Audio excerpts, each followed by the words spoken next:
Tenho falado muito aqui, e toda a nossa equipe, sobre correntes de retorno.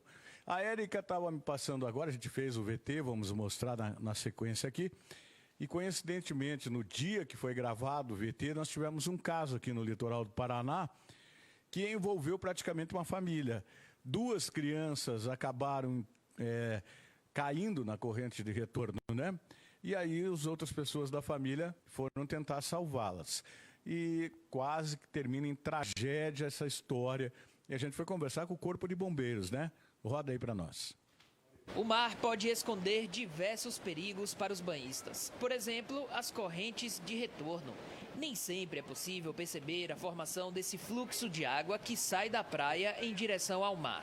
E se até mesmo olhos experientes por vezes têm dificuldade para identificar a corrente de retorno, banhistas de primeira viagem podem se ver diante de um perigo e tanto ao tomar banho em locais que apresentam essa característica.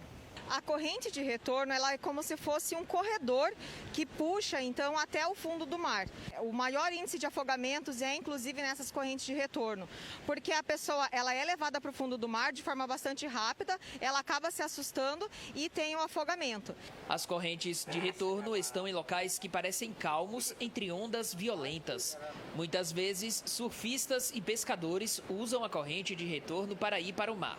Nesse caso, é importante evitar esse ponto da praia. E se porventura cair em uma corrente de retorno, mantenha a calma e tente sair imediatamente.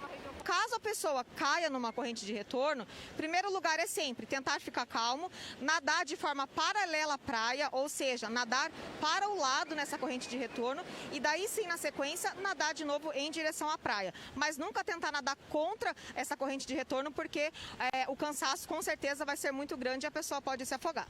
E como todo cuidado é pouco, não custa nada antes de mergulhar, tirar dúvidas a respeito da segurança naquela praia. Uma das formas de indicar a corrente de retorno em um local é através de placas como aquela ali. Mas a sinalização pode ser referente a outros riscos.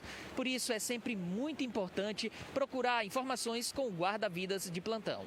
O Corpo de Bombeiros está disponível a todo tempo, inclusive nos postos de guarda-vidas. As pessoas elas podem e devem buscar informações com os guarda-vidas, né, saber o porquê daquela bandeira, o porquê daquela placa, se a gente tem ali um valão, um buraco, se tem uma corrente de retorno, tudo isso para que a pessoa tenha um banho de mar seguro.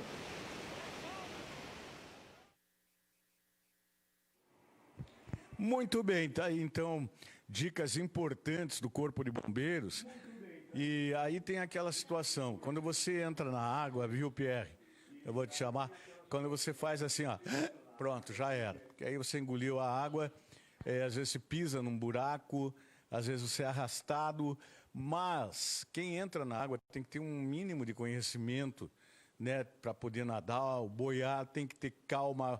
A moça aí que te deu a entrevista, ela foi perfeita. Tem que tomar cuidado, tem que procurar manter a calma. Tudo que a gente não faz quando acontece esse tipo de situação. Mas se manter a calma, boiar ou tentar nadar para as laterais, a pessoa vai conseguir se salvar e vai conseguir pedir socorro. Caso contrário, a gente já sabe o que pode acontecer, né, Pierre?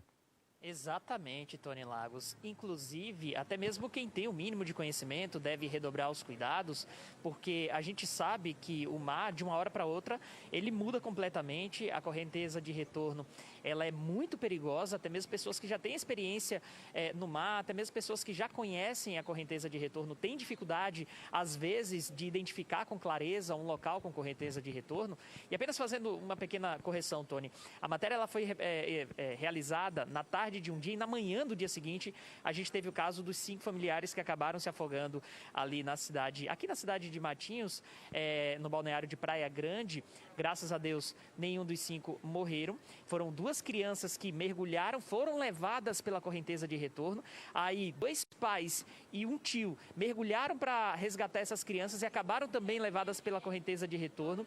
E aí acabou E aí acabou todo mundo se afogando, precisou realizar o resgate por guarda-vidas, precisou inclusive do apoio do helicóptero do BPMOA para poder realizar o resgate. Então foram os pais dessas crianças e o tio dessas crianças que acabaram mergulhando para poder salvá-las, e deu todo esse problema. E também existe, inclusive, Tony Lagos, a suspeita de que o óbito por afogamento que aconteceu na cidade de Guaratuba no domingo passado tenha sido ocasionado por causa de uma pessoa que estava mergulhando em uma área com correnteza de retorno e acabou sendo levada, perdeu o controle e acabou se afogando e morreu. Por isso que é muito importante, como a Tenente Ana Paula bem disse, manter a calma, tentar sinalizar, sair com calma do local, tentar sinalizar para o guarda-vida que está em situação de afogamento, em situação de perigo, e ser resgatado o mais rápido possível. A calma ela é fundamental. É difícil acontecer isso, é difícil a gente ter calma nesse momento, mas ela é fundamental para não acontecer uma tragédia ainda maior, Tony. Pois é, acho que está bem explicado mais uma vez. O que me chama a atenção, Pierre, enquanto você estava fazendo tua participação, eu estou aqui só de zóio na turma que está passando. É 10 por 1, 10 sem máscara, 1 com. É impressionante, o tio está passando ali com a máscara no queixo, quer dizer, também não adianta, é melhor tirar logo de uma vez então. Mas a maioria é juventude mesmo, mas passam algumas pessoas de mais idade sem a máscara. E você estava falando e eu estava só prestando atenção aqui. É complicado, né, Pierre? Deixa eu te contar um segredo. Antes de você me chamar ao vivo, eu estava aqui direcionado para uma televisão que a gente tem aqui, que a gente fica assistindo o programa enquanto não está participando do Voz do Litoral. E aí passou um rapaz que fez até piada. Ele fez assim: vocês estão com a câmera direcionada para mostrar as pessoas sem máscara. E adivinha, Tony? Era mais uma pessoa sem máscara. Inclusive o Paulo Melo fez assim: você ainda tem coragem de dizer isso? A pessoa nem estava utilizando o EPI básico para proteção contra o coronavírus e estava fazendo piada da emissora estar aqui localizada, que na verdade a gente não está aqui para mostrar ninguém sem máscara. O que a gente menos quer é mostrar pessoas sem máscaras, até mesmo porque ao ver essas pessoas desse jeito, a gente fica até triste. Primeiro porque elas estão colocando a segurança deles em risco e depois colocam a nossa também, porque se ele não usa máscara, mas eu uso, a chance de eu me contaminar também é grande. Então, é muito importante que as pessoas utilizem as máscaras. A gente vai bater nessa tecla até o final da pandemia, porque esse é um item básico. Esse é o básico. Ele não é nem assim, nossa, com ele é certeza que você não vai contrair a Covid-19. Não, ele é o básico. Mesmo com a utilização de máscara, já existe o risco de contrair a doença. Imagine, então, sem utilização do EPI. E, infelizmente, esse cenário se repete aqui a todo instante, Tony. Cada vez mais pessoas passeando por aqui sem o básico, que é a utilização da máscara. Tá certo. A maioria sem máscara. Passou um monte de gente agora e até famílias aí sem a máscara. Fazer o quê, né? O pior é que o inocente vai acabar pagando também. Só para daqui a pouco a gente volta, eu já vou chamar a Bruna, mas eu estava olhando aqui, ó. Hoje é um dia que não é para entrar na água, né?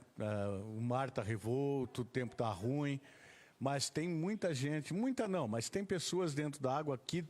Do meu lado direito tem um grupo e todos eles estavam dentro da água. Agora eles estão ali na areia, batendo papo ali, brincando, né? E, olha lá, tem um grupo aqui na minha reta, perigosamente dentro da água, entendeu? Então a gente vai falar o quê? O que nós podemos? Só podemos gritar aqui, falar, mas depois fica a dor, né? Fica aí tudo que a gente já sabe. Bom,